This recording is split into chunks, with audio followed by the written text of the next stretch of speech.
Bonsoir et bienvenue à notre première réunion de formation et de soutien en ligne via Zoom.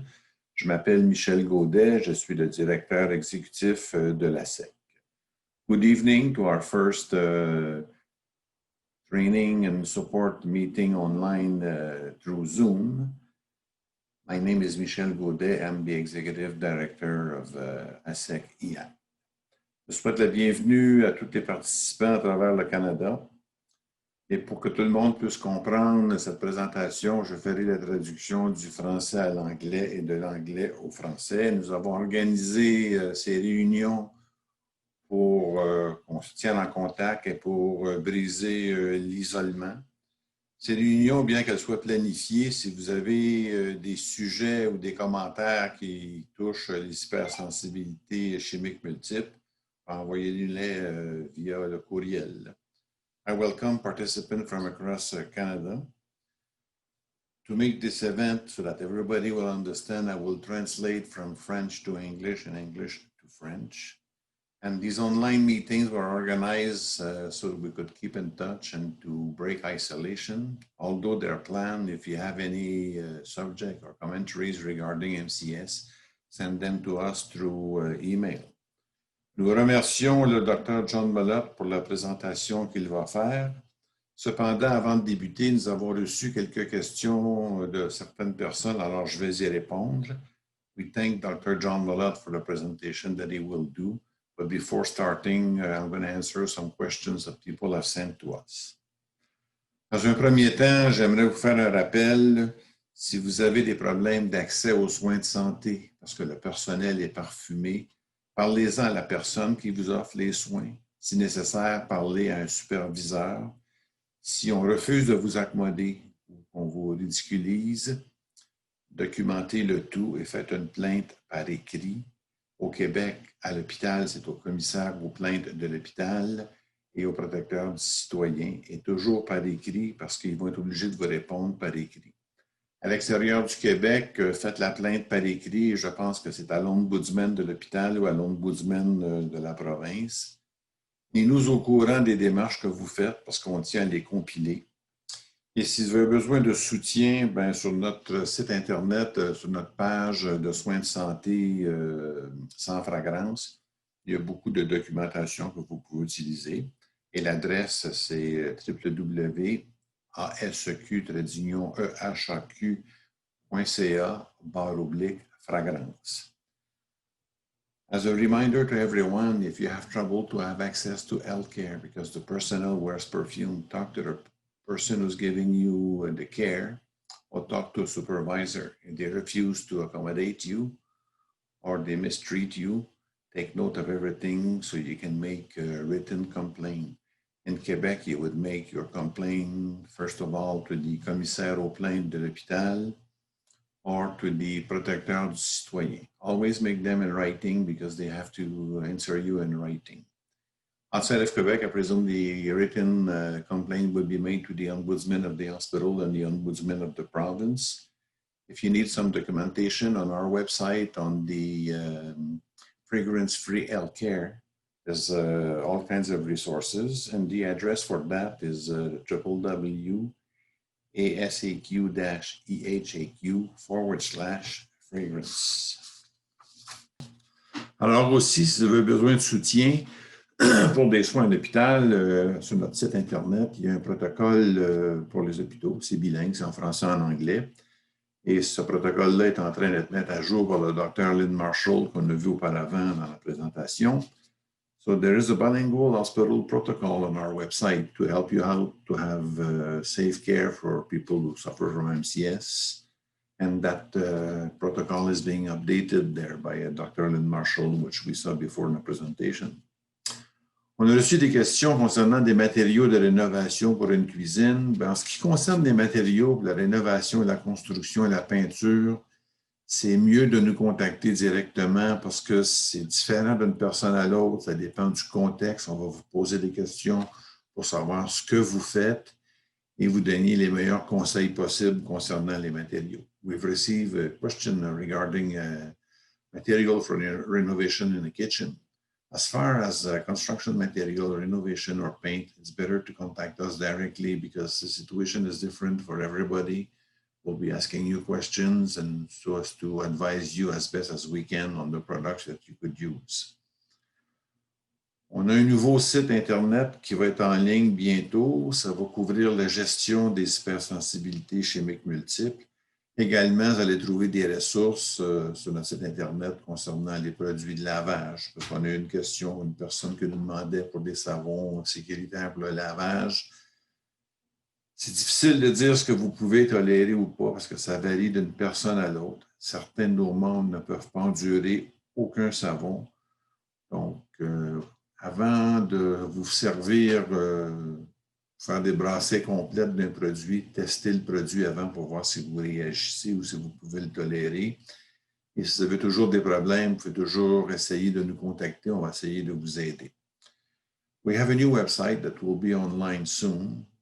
It teaches how to best manage MCS. Also, there's resources regarding laundry because we had a question on laundry soaps. It's hard to say which laundry soaps you can tolerate. It varies from people to people. Some of our members cannot tolerate any soap.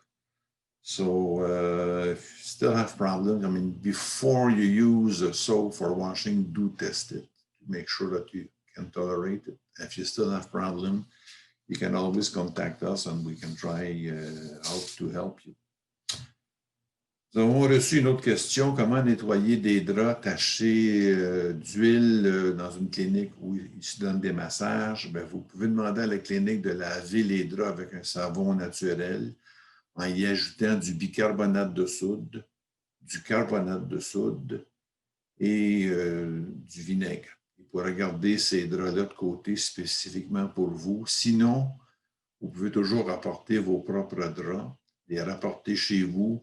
Mais souvenez-vous de bien les rincer avant de les mettre dans votre machine à laver parce que vous ne voulez pas que votre laveuse sente les parfums du centre où vous êtes allé.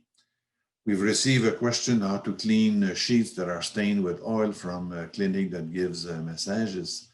You could ask the clinic to use a natural soap, adding baking soda, washing soda, and vinegar, and keep those sheets aside specifically for you.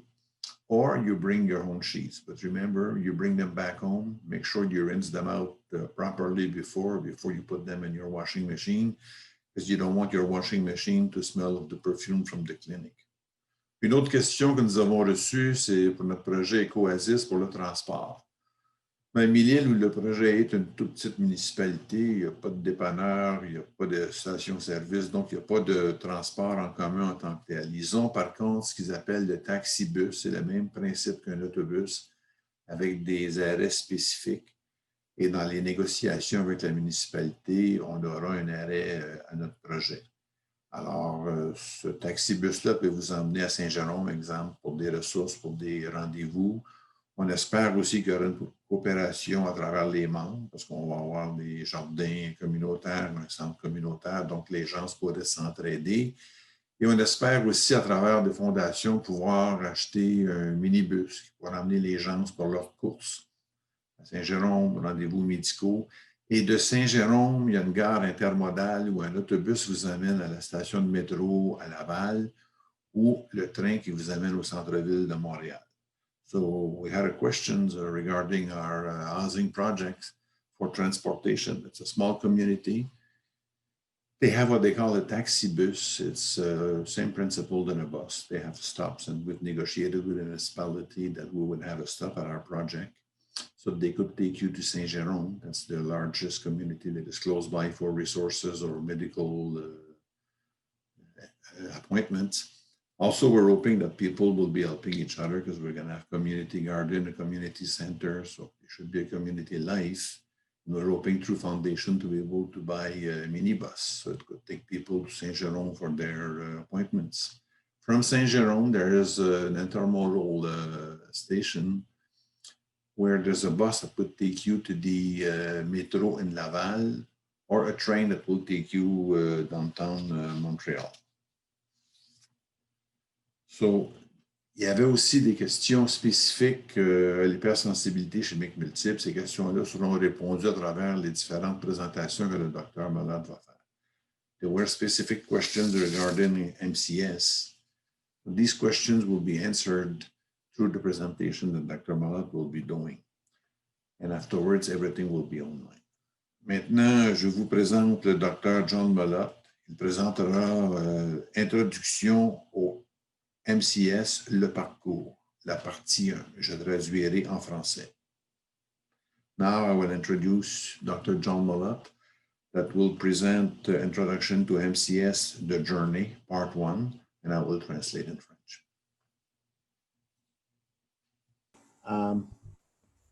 The story of multiple chemical sensitivities is a long one, and it is more than a physical illness. It impacts quality of life, it impacts family members, it impacts ability to work, it impacts the healthcare system. And so we thought that the best way to tell the story of chemical sensitivities is to tell the history. And so we call this the journey, which is my journey during my career with respect to dealing with environmental sensitivities.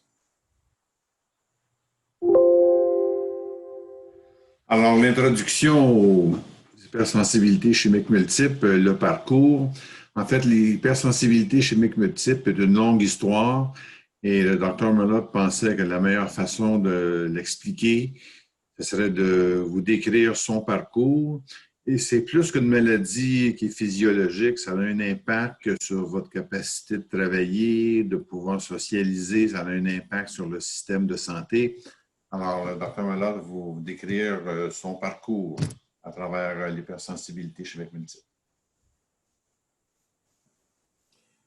So the history of chemical sensitivities is associated with the fact that everybody is massively exposed to chemicals that have been introduced into the environment since World War II. And there have been many health effects on the human population because of these chemical exposures, one of which is sensitivity to chemicals. Alors, l'historique de l'hypersensibilité chimique multiple, c'est que depuis la Deuxième Guerre mondiale, on est massivement exposé à des produits chimiques et ça a un effet sur la santé. Alors, c'est ce qu'on va expliquer ici, l'historique à travers les années. I graduated in the early 1970s, and I was a family doctor. In the early 1980s, I began to see patients who complained about reactions to chemical odors that everyone tolerated and that they used to tolerate. And the reactions that they described were not allergic. I, from a medical point of view, found this weird, but I also found it fascinating. And because I began to see more of these patients, I needed to learn more. And so I spent a week in the office of Dr. John McLennan in Dundas, Ontario. He was an allergist, and he was also the first environmental physician in Canada. Alors, à la fin des années 70, le docteur Malott était un médecin de famille, puis au début des années 80, il voyait des patients qui se plaignaient de réactions à des odeurs, puis des odeurs chimiques, puis que tout le monde tolérait, que lui-même tolérait. Puis les réactions que ces gens-là avaient n'étaient pas allergiques. Ils trouvaient ça bizarre et fascinant. Alors, pour en savoir plus, il a passé une semaine au bureau du Dr. John McLennan. C'est un allergologue traditionnel, mais c'était le premier médecin en environnement au Canada. Donc. So this is a picture of John. I find it interesting that if you look up in the top left corner, there's actually a sign to tell people not to smoke. So we go back a long way. Dr. McLennan was a founder of what was called the Ontario Allergy Society for allergists, but he also ended up becoming the founder for the American Society of Clinical Ecology, which is what environmental medicine was called back at the beginning. The Allergy and Environmental Health Association of Canada, which is a patient group, and then the Canadian Society for Environmental Medicine, which was a small group of Canadian physicians that began the journey together to try and make a difference.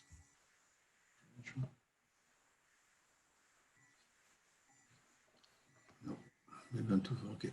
Alors, le Dr. John McLennan, c'est un membre fondateur de la Société des allergies de l'Ontario, 1958, Société américaine d'écologie clinique, Association canadienne des allergies et de la santé environnementale et la Société canadienne de médecine environnementale, 1985. Un fait à noter que le Dr. Mallard disait, si vous remarquez le signe de ne pas fumer dans le coin, donc on remonte dans le temps. Aujourd'hui, personne n'aurait le droit de fumer dans cette salle-là, mais à ce moment-là, il devait demander aux gens de ne pas fumer. So one of the first things that Dr. McLennan did was try and create hospital admission information sheets to help his patients who were being admitted to hospital for whatever reason. And they seemed to be well received. And they formed the basis for the first edition of Environmental Health in Hospital, which was actually compiled by Dr. Marshall a long time ago, in 1993, with the input of Dr. McLennan and some of the other docs in our Canadian group. Alors, l'accès aux soins hospitaliers, dans les années 60, le Dr. McLennan a créé des fiches d'information pour les admissions à l'hôpital pour aider ces patients qui étaient chimiquement hypersensibles ou allergiques et ses collègues médecins. Ces fiches d'information-là ont été quand même assez bien reçues, ont servi de base à la première édition de santé environnementale dans l'hôpital, compilée par la Dr. Lynn Marshall, qui est présente ce soir, et ça on en a parlé auparavant, en 1993, avec la contribution du Dr. McLennan et de d'autres collègues de la Société canadienne de médecine environnementale. Quand je vous parlais du protocole pour les hôpitaux, c'est ce protocole-là, et la Dr. Marshall actuellement est en train de le mettre à jour. So this was the 1980s. There was an American Society of Clinical Ecology, and they changed their name eventually to the American Academy of Environmental Medicine, and they still exist. And they were teaching testing, how to try and test people to demonstrate chemical sensitivity. And what we were doing was putting drops of things under the tongue or trying to provoke symptoms. And another way of doing it was perhaps to inject in the skin. They had every year an annual seminar which was accredited for continuing medical education for physicians. And in 1983, they had their annual meeting in Banff, which the Canadians seemed to get together for the first time. And we ended up developing the Canadian Society, at first for Clinical Ecology, and eventually we changed our name to the Canadian Society for Environmental Medicine. But the response of our medical colleagues was very, very negative. We all endured what could best be described as insulting behavior by some of our colleagues. Alors, dans les années 80, l'American Society of Clinical Ecology est devenue l'American Academy of Environmental Medicine. Alors, ils ont fait des tests, ils essayaient de tester les gens sur comment provoquer, neutraliser les hypersensibilités chimiques multiples de différentes façons. Ils avaient des séminaires scientifiques à tous les ans qui étaient accrédités pour la formation médicale continue. En 1983, les médecins canadiens se sont réunis tous ensemble pour la première fois et la Société canadienne de médecine environnementale a eu lieu. Par contre, la réponse des collègues d'autres médecins était très, très négative. En fait, les médecins en médecine environnementale étaient carrément insultés par leurs collègues, par les autres collègues dans l'hôpital qui ne pratiquaient pas cette médecine-là.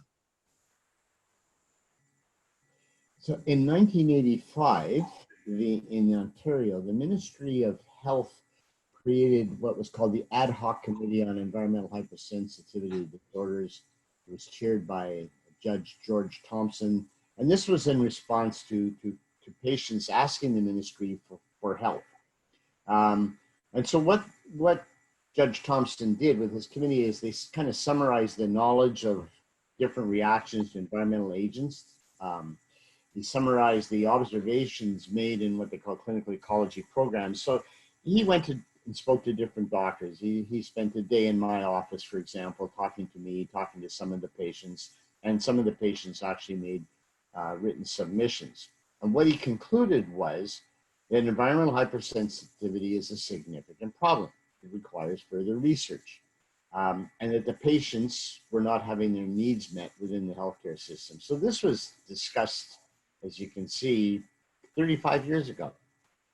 But following the committee's recommendations and with the speed that government works, about 10 years later, they funded the Environmental Hypersensitivity Research Unit at the University of Toronto. And in 1996, they opened the doors for the Environmental Health Clinic at Women's College Hospital, which is where Lynn and I are staff physicians. Alors, en 1985, le ministère de la Santé de l'Ontario a créé un comité ad hoc sur les troubles d'hypersensibilité environnementale. Le président était le juge George Thompson. C'était créé à la suite de demandes de patients qui avaient besoin de services, mais qui n'avaient absolument rien.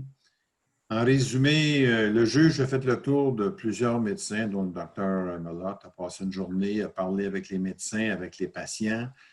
Et puis, c'est pour les connaissances des effets indésirables des agents environnementaux, observations faites sur les programmes d'écologie clinique, les soumissions faites par les patients, puis il a conclu que l'hypersensibilité environnementale est un problème important qui nécessite d'autres recherches. Que les patients n'avaient pas leurs besoins satisfaits dans le système de santé. Donc, à la vitesse où les gouvernements opèrent, 9 ans plus tard, suite aux recommandations du comité, ils ont financé une unité de recherche sur l'hypersensibilité environnementale à l'Université de Toronto. Et en 1996, ils ont ouvert la clinique de la santé environnementale au Women's College Hospital, où le Dr Marshall et le Dr Malotte font partie du personnel. So as we started to meet as a group, which was difficult because Ontario is a big place and we were spread around between north of Toronto, all the way to Ottawa. We would meet occasionally somewhere between the two ends of that spectrum. And we decided that we were going to try and participate in educating our colleagues and the public about environmental hypersensitivity. So we produced this paper, which I still have a few copies lying around. And as you can see from the cover, it was printed in 88 and 89. And we argued for the acceptance of environmental hypersensitivity as a legitimate disorder. We argued for the acceptance of the testing techniques that we were using at that time. Although admittedly, the research doesn't support that now. We argued for treatments being used. And we argued that the concepts of environmental medicine should be part of continuing medical education for all physicians. Alors, en 1989, la Société canadienne de médecine environnementale, ils ont travaillé à faire accepter l'hypersensibilité environnementale comme une maladie dans le système de santé, à avoir des techniques pour tester les gens, offrir des traitements utilisés. Et puis, on voit en 1989, il n'y a toujours pas de traitement reconnu dans le système de santé. Et si vous remarquez, en Ontario, ça a débuté dans les années 1980. Au Québec, on est seulement 40 ans en retard. On commence à avoir des choses du gouvernement, on est en 2020. In Nova Scotia in the 1980s, there was a physician named Gerald Ross, who's a family doc, a general practitioner. And he became ill in 1982. He was seriously ill. Sometimes he was hospitalized. He was a young man. Nobody could figure out what was the matter with him.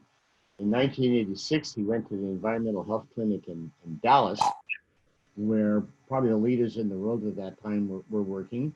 And he was diagnosed with environmental illness, and they were able to link it to exposures to dry cleaning fluid in the town's drinking water. And with treatment, which was basically detoxification and support, his health improved remarkably. So in 1986, there was an environmental hypersensitivity advisory committee in Nova Scotia that was created by the Minister of Health. They funded Dr. Ross to become trained at Dallas and to return home, which he did, and he started a pilot project of the Environmental Health Clinic in Nova Scotia. He was the medical director, but very quickly, the demand to be seen exceeded the ability to see patients there.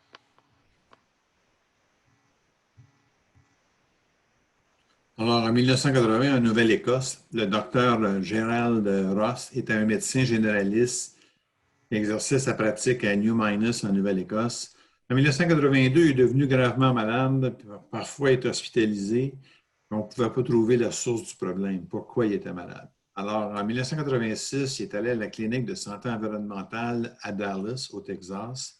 On lui a diagnostiqué une maladie environnementale qui était liée à l'exposition au liquide de nettoyage à sec. Lorsqu'on fait nettoyer ses vêtements à sec, il y a un produit chimique qui est utilisé. Alors, ce produit chimique-là était dans l'eau potable de la ville. C'est ce qui l'avait rendu malade. Avec un traitement, sa santé s'est remarquablement améliorée. On remarquait que le traitement, c'était une désintoxication, dans le fond, et du soutien. En 1986, le comité consultatif sur l'hypersensibilité environnementale, le ministre de la Santé de la Nouvelle-Écosse, a financé la formation du Dr. Ross à Dallas, Texas. Ils l'ont envoyé à la clinique américaine pour s'entraîner pour être capable de traiter des gens qui souffraient d'hypersensibilité chimique multiple. En 1990, il a commencé un projet pilote en Nouvelle-Écosse. Le Dr. Ross était le directeur médical, mais très rapidement, la demande a dépassé la capacité de cette clinique-là. Donc, ils sont ramassés avec des longues listes d'attente pendant des années.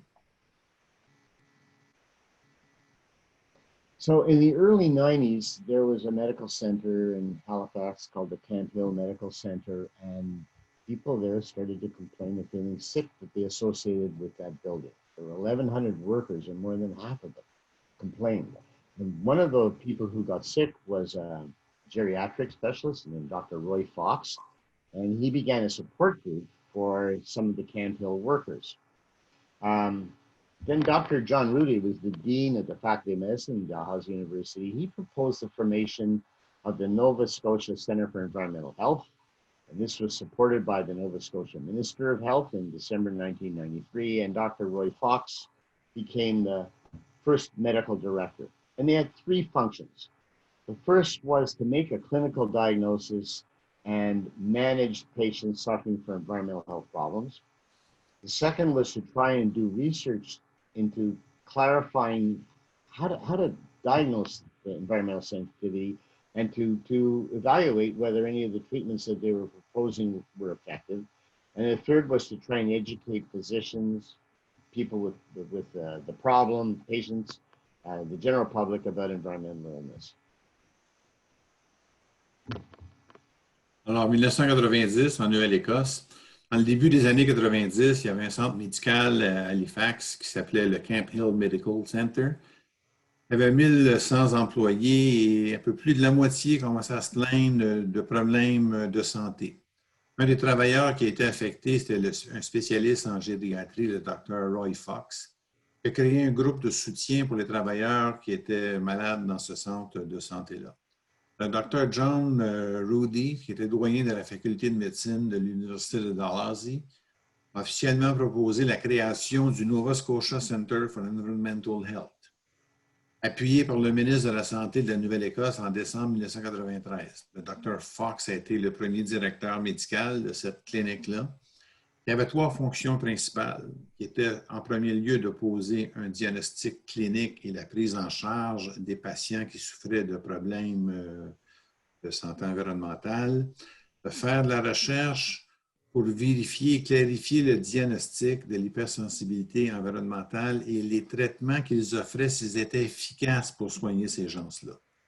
En troisième lieu, il y avait l'éducation sur les maladies environnementales pour les médecins et pour la population en général. So in 1990, there was a workshop that was sponsored by the Ministry of Health and the federal government. Next slide. Alors, dans les années 90, il y a eu des ateliers sur l'hypersensibilité environnementale, les maladies chroniques au Canada.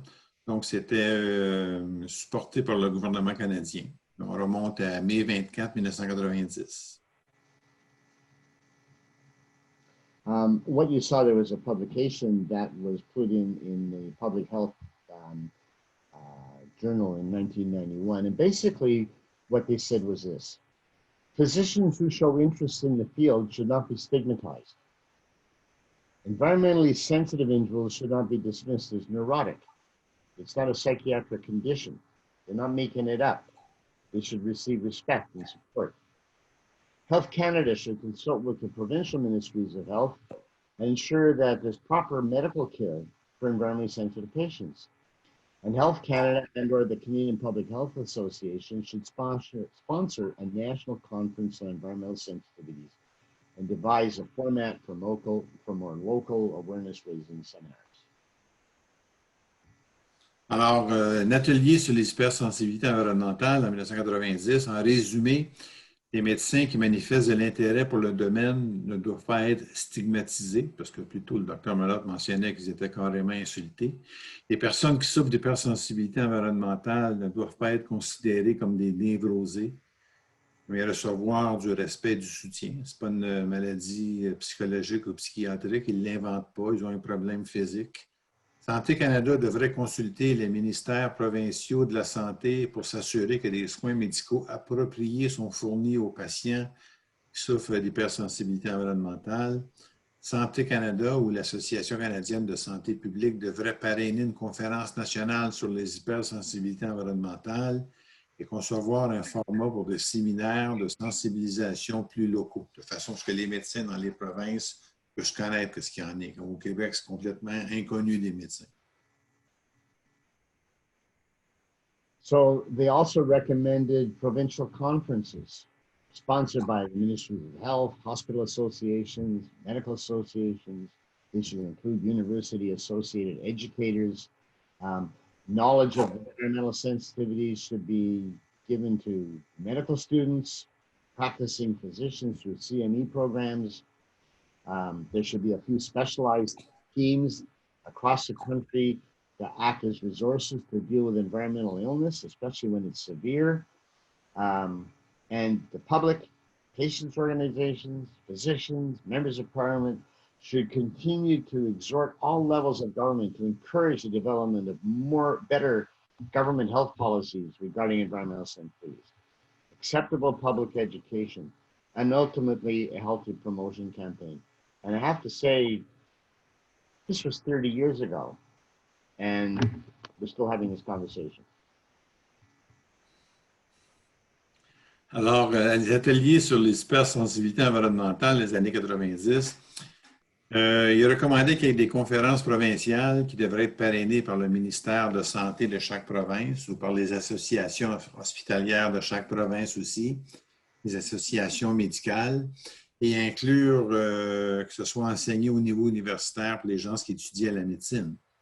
La connaissance des hypersensibilités environnementales devrait être transmise aux étudiants en médecine, aux médecins en exercice dans le programme de la formation médicale continue. Quelques équipes spécialisées devraient être développées à travers le pays comme ressources pour faire face aux maladies environnementales, en particulier sous sa forme la plus sévère. Le public, les organisations de patients, les médecins, les députés du Parlement devraient exhorter tous les paliers du gouvernement à encourager le développement pour les hypersensibilités environnementales. Autres politiques de la santé du gouvernement concernant les hypersensibilités environnementales, la littérature, l'éducation publique acceptable et finalement une campagne de promotion de la santé. Le docteur Malotte disait il y a 30 ans de ça et on parle toujours de la même chose parce qu'on n'a pas abouti nulle part. So in 1994, the Ontario Ministry of Health funded an environmental hypersensitivity research unit at the University of Toronto. This was at the recommendation of that Judge Thompson report. So we had researchers from the University of Toronto, and they collaborate with some of the entire Ontario environmental medicine clinicians. And I must say it was very respectful, very cordial, very exciting. And what they did is they clarified the distinguishing characteristics of NCS. They validated a consensus definition. You may read, oh, there's no consensus of definition. We don't have a definition. We validated it back in the 90s. These particular researchers also noted that there were 4 neurological symptoms that were more common in the cases than in the control groups. There's a stronger sense of smell, difficulty concentrating, feeling dull or groggy, and feeling spacey. They also found that patients with chemical sensitivity were more likely to be genetically different with respect to the ability to detoxify chemicals. And unfortunately, this research unit funding ran out in 2001. Alors, en 1994, le ministère de la Santé de l'Ontario a financé une unité de recherche sur l'hypersensibilité environnementale à l'Université de Toronto. C'était suite aux recommandations du juge Thompson, qu'on en a parlé plus tôt. Alors, il y a eu des chercheurs de l'Université de Toronto qui ont collaboré avec les médecins en médecine environnementale de l'Ontario, ont clarifié les caractéristiques distinctes du MCS parce qu'en 1999, il y a eu un consensus qui a été établi comment établir un diagnostic pour l'hypersensibilité chimique multiple. Et en plus de ça, ils l'ont revu, ce consensus-là, puis ils l'ont recertifié. Et on a noté aussi, en plus de ça, 4 symptômes neurologiques qui étaient plus fréquents chez les gens qui souffraient d'hypersensibilité. Avoir un odorat plus fort que les autres, difficulté de concentration, se sentir terne ou groggy, se sentir plané. L'étude a révélé des anomalies de désintoxication génétique. Habituellement, les gens souffrent d'hypersensibilité chimique multiple, et que leur système de désintoxication ne fonctionne pas aussi bien que les gens qui ne sont pas hypersensibles. C'est une question de génétique. Malheureusement, le financement de cette unité de recherche-là a été interrompu en 2001. Also in the 1990s, the Canadian Northern Housing Corporation was quite interested in indoor air quality and effects on health. And they built a house for environmentally hypersensitive patients. The walls weren't painted. They were made of hard plaster veneer. The floors were ceramic tile. All the wood trim had an acrylic sealant to keep the off-gassing from off-gassing. Cabinets were made of glass and plywood that had 4 coats of that sealant. Furniture was made of wood and cotton fabrics that had no flame or stain retardants. It was warmed by radiant heat from the floor. And as the warm air rose from the floor, it pushed the pollutants from the dust, etc., also up towards the ceiling, where they had exhausts that were filtered and then sent to the outside. Even the closets and the cupboards had exhaust vents. Thousands of people toured that house, which was built on their campus in Ottawa.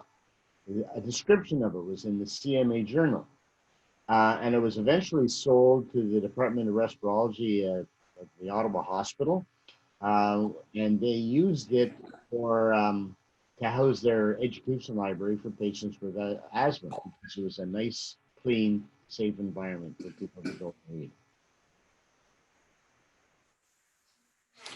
Alors, dans les années 90, la Société canadienne d'hypothèques et de logement a construit une maison prototype de recherche pour les patients qui souffraient d'hypersensibilité environnementale.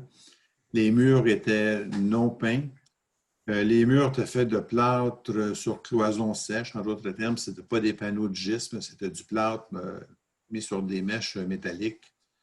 Les carrelages de plancher étaient en céramique. Toutes les finitions de boiserie avaient un scellant en acrylique de façon à ce que les émanations des terpènes du bois ne dérangent pas les gens qui souffrent d'hypersensibilité chimique. Les armoires étaient faites en verre ou en contreplaqué avec 4 couches de ce scellant à l'acrylique. Les meubles en bois et tissus de coton, pas de retardateur de flamme ou de anti-taches. C'est des produits chimiques qui dérangent les gens.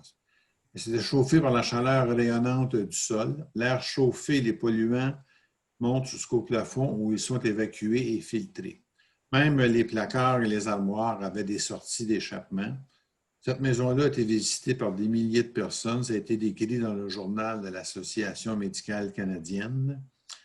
Et la SCHL, la Société canadienne d'hypothèques et de logement, a vendu cette maison-là au département de pneumologie de l'hôpital d'Ottawa, qui s'en sert comme bibliothèque éducative pour les patients asthmatiques.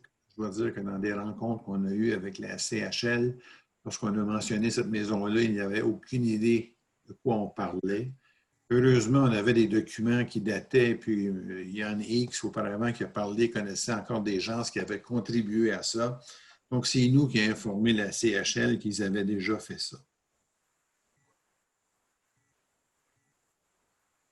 In the middle 90s, the CMHC also started a task force on material initiative standards. They had members from the research department at CMHC, from people from R2000 Homes. If you remember that, those were, R2000 was a very, very tight home built for energy preservation, conservation, I mean, but they didn't ventilate very well and lots of people got sick. They had people from the building industry, the executives from the carpet industry, the paint industry, the wood industries, plywood, etc. Building engineers. They had people from the National Research Council because they had built a chamber for research. And they had developed protocols where they could test the off-gassing from different materials. And they had one medical person, which was me. And I listened to everybody talk, and they were arguing for, we need standards. We need to know how much off-gassing is allowed and what chemicals are allowed. And so they talked about how they were going to use the chamber. And then if I thought, well, you need to test it on humans because we need to know whether these chemicals can actually make these people sick. And if it does make people sick, how are we going to measure that? OK, en 92-95, un groupe de travail sur les normes d'émission des matières a été créé. C'était présidé par la Société canadienne d'hypothèques et de logement. Les membres étaient la Société canadienne d'hypothèques et de logement, Maison R2000. Il y avait des cadres de l'industrie du bâtiment, donc des producteurs de tapis, de peinture, de bois, de différents matériaux, des ingénieurs en bâtiment, le Conseil national de recherche. Le Conseil national de recherche avait construit une chambre pour la recherche où il pouvait évaluer les émanations des différents produits. Combien il y avait de COV qui s'échappait des différents produits. Il voulait développer des protocoles pour tester les matériaux. Il y avait une personne médicale sur le projet, c'était le Dr Mellott, qui leur a dit, bien, écoutez, si vous voulez savoir, vous devez tester sur des humains. Et puis, qu'est-ce que c'est qu'on doit tester? Et c'est en 95 et c'est toujours les mêmes questions en 2020. 1998, CMHC actually put out this information pamphlet about what building materials could be used in homes for people with environmental sensitivities. Alors, en 1998, la Société canadienne d'hypothèques et de logement a produit un livre « Maison de recherche pour les personnes hypersensibles aux polluants environnementaux ». Une description de plusieurs matériaux de construction. Mais à la fin de chaque matériel, ils vous disent, bien, testez-le sur vous. Nous, ce qu'on dit aux gens, lorsqu'ils veulent utiliser un produit, achète-en une petite quantité, puis vis avec pendant quelques jours ou une semaine pour voir si tu vas réagir. Parce que si tu réagis à une planche de pin qui mesure 1 pied, si tu fais une structure complète, c'est certain que tu vas réagir. Also in the early 90s, the College of Family Physicians in Ontario started a committee on the effects of environment on health. And it was a diverse group. They reviewed the environmental threats to health. They talked about air pollution. We talked about climate change. We reviewed the literature, shared it with each other, informed each other on many environmental health problems, and etc. There was active discussion by email, by teleconference meetings. We made joint decisions as a group about what we should do, and all of these meetings were submitted as reports to the College of Family Physicians Board of Directors. Alors, un comité sur les effets de l'environnement sur la santé, c'est le Collège des médecins de famille de l'Ontario, 1992-2016, a passé en revue les menaces environnementales pour la santé, de la pollution de l'air, des changements climatiques, a examiné la littérature scientifique, les informations sur de nombreux sujets concernant la santé environnementale, a discuté activement par courriel lors de réunions ou par réunion téléconférence 2 fois par mois. Les décisions communes ont été prises concernant les actions à entreprendre. Un rapport annuel soumis au conseil d'administration du Collège des médecins de famille de l'Ontario. So thus far, we've painted a really nice story from 25 years ago. But what's also going on was a lot of negative opinions being published about the legitimacy of environmental sensitivities and chemical sensitivity, especially among medical groups. They denied the existence of MCS. They said there was no scientific basis. It wasn't consistent with how we understood physiology in the human body. It wasn't consistent with toxicology, which is the dose makes the poison. And basically what that means is everything can be poisonous, even water. If you drank 25 glasses of water in a row, it would make you very sick. So that was the principle of toxicology, not little tiny doses. And when they tried to do challenge studies to prove or disprove whether people could truly be sensitive to chemicals, the studies were very inconsistent. Alors, en 1990, les opinions négatives étaient très abondantes. Les médecins en général niaient l'existence des hypersensibilités chimiques multiples. Ici, c'est l'acronyme en anglais, la MCS, Multiple Chemical Sensitivity, qui est utilisé. Ils disaient qu'il n'y avait aucune base scientifique, ça ressemble un peu au changement climatique, ça n'existe pas. C'est non compatible avec les mécanismes physiologiques connus, non conforme à la toxicologie qui dit que la dose fait le poison. C'est une énoncé qui a été fait au 14e siècle par Paracelsus, sauf que la science a évalué depuis, mais il reste toujours sur cette donnée-là. Et les études de provocation n'étaient pas cohérentes. So you can see there's 10 official medical groups, American College of Physicians, et cetera, et cetera. And if you look at the bold print on your right, those are the years that these negative opinions were published. They're now all over 20 years old, but that's what was also going on at the same time as all the good things that we had presented earlier. So there was a lot of conflict. Alors, ici, on voit une liste des opinions négatives et toutes ces associations-là, et on voit les années où ils ont publié quelque chose de négatif concernant les hypersensibilités chimiques multiples. Tout ça date de plus de 20 ans. Et comme le docteur Malotte expliquait, pendant qu'il faisait des progrès sur un côté, il y avait toutes ces associations-là qui niaient l'existence de l'hypersensibilité chimique multiple. Et souvent, aujourd'hui, dans les arguments, c'est ces choses-là qui nous sont amenées, malgré que ça date de plus de 20 ans, qu'il y a eu beaucoup de choses qui ont changé depuis, mais ceux qui ne veulent pas admettre que ce problème de santé-là existe, c'est ces arguments-là qu'ils amènent encore. So the conclusion was, if this doesn't exist, it must be psychiatric. And there were studies published showing an association with MCS and psychiatric conditions, panic disorder, somatoform disorders, which are psychiatric disorders where things come out physically, anxiety, depression. And the patients who had MCS were more likely to be severely distressed. But not all the research that was published finds an association. And only some of the studies found that the psychiatric condition was diagnosed before MCS. And there's also no evidence published of any significance that the tools of psychiatry, psychotherapy, medications, that they help MCS. They don't help MCS at all. And the point is, as you can see in red, being associated does not mean cause.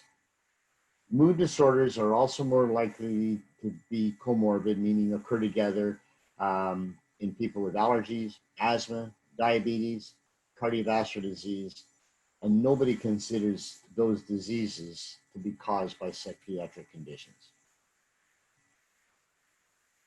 Alors, toujours dans les années 90, ben, si ça n'existe pas, donc ça doit être psychiatrique.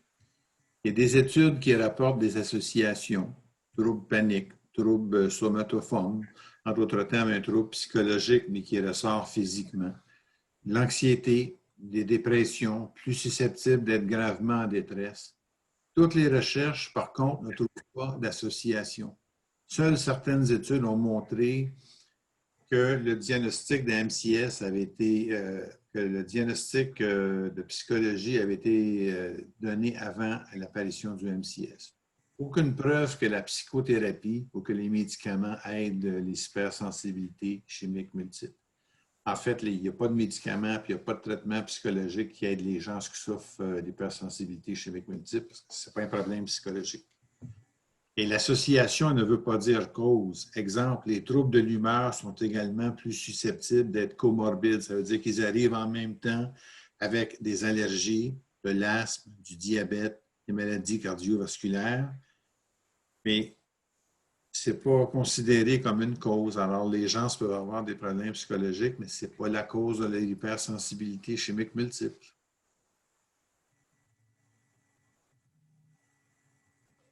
So in the early 2000s, we had a meeting at the Environmental Health Clinic, and we invited Dr. John Howard, who was the chair of an ecosystem health program at the University of Western Ontario. And he pointed out to us, and it's the quotation, "Remember the bell curve of change." And this picture shows you how people change. They're the innovators, that you can see at the bottom on your left. Small group of people who come up with an idea. And then other people kind of tag along. And eventually it becomes something that's accepted by the majority. And what happens at the end are people who never join or join very late. It's like if you think about people who got cell phones or got a computer or whatever. As time evolved, some people were left behind. There's a bell curve of change. We are the innovators of that change. And what he told us, the best advice I think we've got in the long run was, forget arguing with the laggards.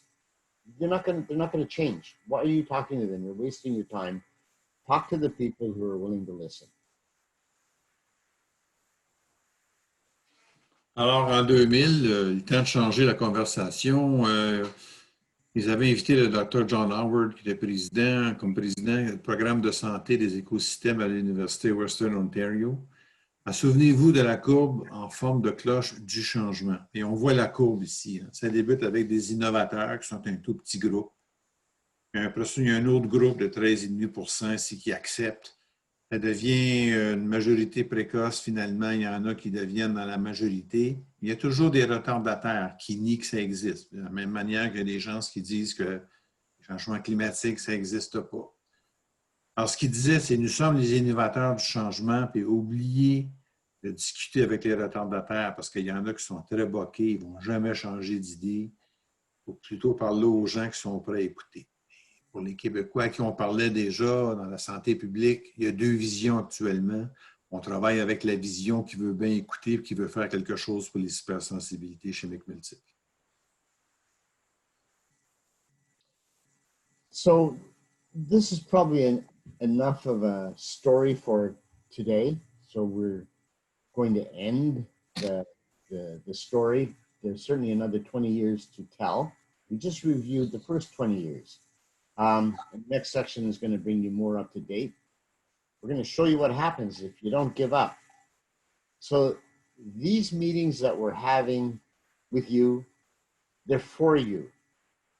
We want you to be part of this process. We want to hear your ideas in the plans for future presentations.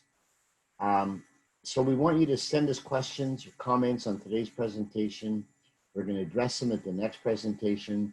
We'll try and get you as up to date as we can about the political and the social parts of chemical sensitivities. And we also plan to educate you as much as we can about what we understand about the condition from a physical and biological point of view to help you to manage, to cope. And if we put all of these things together, I think we can make a much louder voice for ASEQ. We can be a better team, and we can push forward and get to the end where we all want to be. Alors, dans la prochaine rencontre, on a passé en revue les 20 premières années du mouvement de l'hypersensibilité chimique multiple. Les prochaines rencontres, nous mettrons à jour, donc ça va nous emmener où est-ce qu'on en est aujourd'hui. Et on va vous démontrer qu'est-ce qui se passe lorsqu'on n'abandonne jamais. Ces rencontres sont faites pour vous et avec vous. Donc, nous voulons que vous participiez au processus. Nous mettrons vos idées dans les plans des futures présentations. Donc, veuillez nous envoyer vos questions et commentaires sur la présentation d'aujourd'hui et on va y répondre dans les prochaines présentations. Et dans les prochaines présentations, on va vous expliquer plus qu'est-ce qui se passe du point de vue physiologique dans le corps d'une personne qui est hypersensible chimiquement. Ça va vous aider à mieux comprendre et comment mieux peut-être gérer certaines conditions. Ça devrait pouvoir vous aider. So keep this image in your head. Never give up. Thank you. Alors, tiens compte de ça, n'abandonnez jamais. Si on voit la grenouille ici, même si l'oiseau veut la manger, elle tient par le cou, donc elle ne lâche pas. Comme on dirait, les Acadiens ne lâchent pas la patate. Alors, merci. Merci beaucoup, Dr. Mellott, pour votre présentation. On a appris beaucoup aujourd'hui sur l'historique de la condition médicale. Thank you very much, Dr. Mellott. We've appreciated your presentation. We've learned a lot about the history of this health condition. Thank you, everyone, for attending, and we hope to see you next time. We have scheduled 2 more meetings for this year, one in November, one in December. And remember, please send us your question regarding the meeting today. And if you have additional questions or comments, send them to us by email for the future presentation. And the recording of this meeting will be put online on our website. It will tell you when it's going to be loaded. Thank you again, and I wish everyone a good night. Merci à tous ceux qui sont venus. Espérons vous voir la prochaine fois. Nous avons prévu 2 autres réunions cette année, une en novembre, une en décembre. Et veuillez nous envoyer vos questions et commentaires sur la présentation de ce soir. Et si vous avez d'autres questions et commentaires pour les présentations prochaines, s'il vous plaît, envoyez-les nous. L'enregistrement de la réunion ce soir va être en ligne sur notre site Internet. On va vous informer lorsque ça va être rendu sur le site. Et je vous remercie encore. Je vous souhaite tous une bonne fin de soirée. Merci beaucoup et à la prochaine.